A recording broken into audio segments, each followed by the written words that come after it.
नमस्कार दोस्तों, आज के इस वीडियो में हम आर्मी नर्सिंग एवं आर्मी जीडी के प्रैक्टिस करने वाले हैं। अगर आप आर्मी नर्सिंग एवं आर्मी जीडी के आगामी परीक्षा की तैयारी कर रहे हैं तो आपके लिए काफ़ी महत्वपूर्ण होने वाला है। तो चलिए इस वीडियो को शुरू करते हैं। Question number 1। सन 1919 में जालियांवाला बाग में सार्वजनिक सभा पर गोलियां चलाने का आदेश किसने दिया था? इसका सही आंसर हो जाएगा जनरल डायर। Question number 2। संयुक्त राष्ट्र दिवस किस दिन होता है? इसका सही आंसर हो जाएगा 24 अक्टूबर। Question number 3। निम्न में से किस क्षेत्र में उत्कृष्ट योगदान के लिए गोल्डमैन पुरस्कार दिया जाता है? इसका सही आंसर होगा पर्यावरण संरक्षण। Question number 4।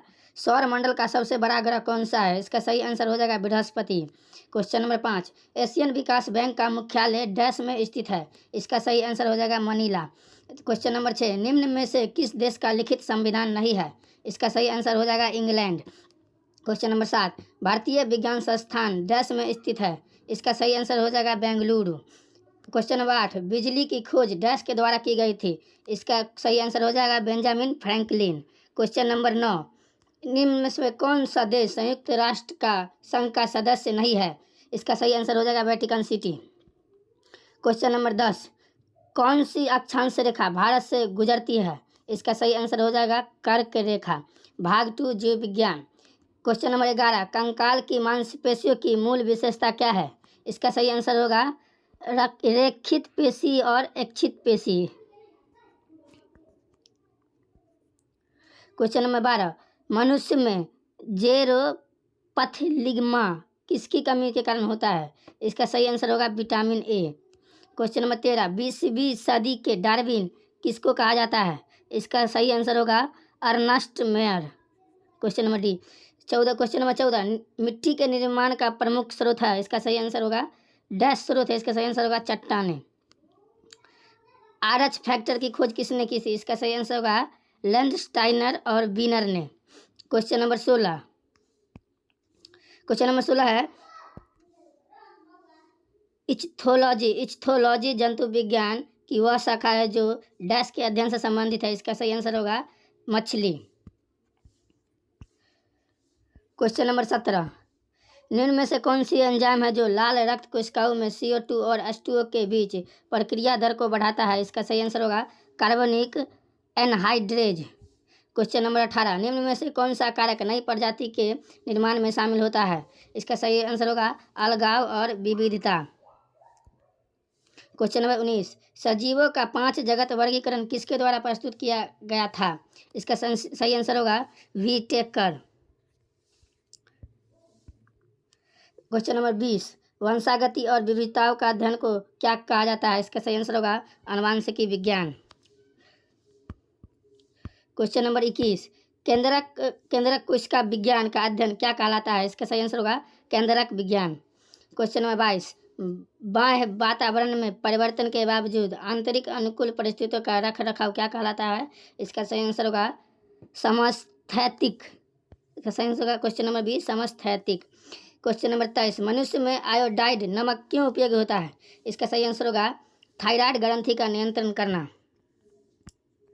Question number 24। निम्न में से कौन सा कोशिका अंग को पावर हाउस शक्ति गृह कहते हैं? इसका सही आंसर होगा mitochondria. Question number 25। Question number 25 हो जाएगा मछली के उत्पादन और प्रबंधन को क्या कहा जाता है? इसका सही आंसर होगा मत्स्य पालन। Question number 26। रसायन विज्ञान भाग 3। निम्न में से किसको रसायनों का राजा कहा जाता है? इसका सही आंसर होगा सल्फ्यूरिक अम्ल। Question number 27। निम्न में से कौन सा पदार्थ प्रयोगशाला में उदासीन गैसों को तेजी से सुखाने में काम आता है? इसका सही आंसर होगा निर्जलीय कैल्शियम क्लोराइड। Question number 28। वातावरण में पाए जाने वाला ऑक्सीजन के 2 रूप कौन से हैं? इसका सही आंसर होगा ओजोन और ऑक्सीजन।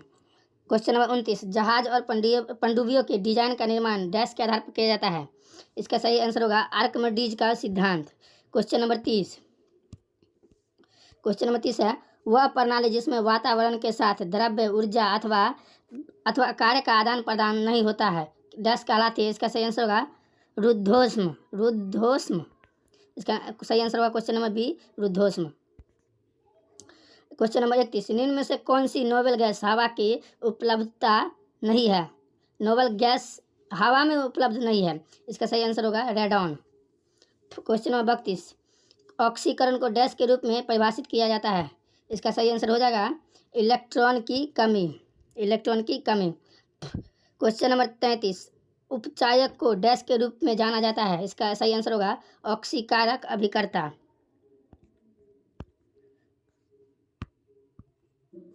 इसका सही आंसर होगा ऑक्सीकारक अभिकर्ता। क्वेश्चन नंबर 34, घरेलू गैस सिलेंडर में विद्यमान गैस का नाम क्या है? ब्यूटेन। इसका सही आंसर होगा ब्यूटेन।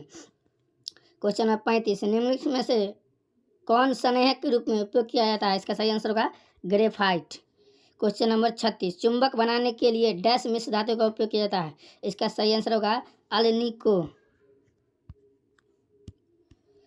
क्वेश्चन नंबर 37, लोहे का अयस्क डैश है? इसका सही आंसर होगा मैग्नेटाइट। इसका सही आंसर होगा मैग्नेटाइट। क्वेश्चन नंबर 38, ठोस को किस रूप में वर्गीकृत किया जाता है? इसका सही आंसर होगा क्रिस्टलीय। इसका सही आंसर होगा क्रिस्टलीय। क्वेश्चन नंबर 39, निर्जल धुलाई में निम्न में से कौन सा प्रयोग किया जाता है? निर्जल धुलाई में निम्न में से कौन सा प्रयोग किया जाता है? इसका सही आंसर होगा पेट्रोल। क्वेश्चन नंबर 40, क्रिस्टलीय ठोस को किस आधार पर वर्गीकृत किया जाता है? इसका सही आंसर होगा अंतराणविक बल। क्रिस्टलीय ठोस को किस आधार पर वर्गीकृत किया जाता है? इसका सही आंसर होगा अंतराणविक बल। क्वेश्चन नंबर 41, सूर्योदय और सूर्यास्त के समय सूर्य के लाल रंग का कारण क्या होता है? इसका सही आंसर होगा लाल रंग का प्रकीर्णन कम होता है। सूर्य और सूर्यास्त के समय सूर्य के लाल रंग का कारण क्या होता है? इसका सही आंसर होगा लाल रंग का प्रकीर्णन कम होता है। Option number D. आवृत्ति की एसआई इकाई क्या है? आवृत्ति की एसआई इकाई क्या है? HZ। क्वेश्चन नंबर 43, किसी ऊष्मा का स्थानांतरण उच्च ताप से निम्न ताप को जिसके अणु में वास्तविक द्रव्यमान गति द्वारा होता है डैश कहलाता है? संवहन। इसका सही आंसर होगा संवहन। फिर से बोलते हैं, किसी ऊष्मा का स्थानांतरण उच्च ताप से निम्न ताप को जिसके अणु में वास्तविक द्रव्यमान गति द्वारा होता है उसका सही आंसर होगा संवहन। समुद्र तल से ऊंचाई मापने वाले यंत्र को किस नाम से जाना जाता है? इसका नाम है तुंगता मापी एल्टीमीटर। क्वेश्चन नंबर 45, जड़त्व के नियम को डैश कहा जाता है? न्यूटन का पहला नियम।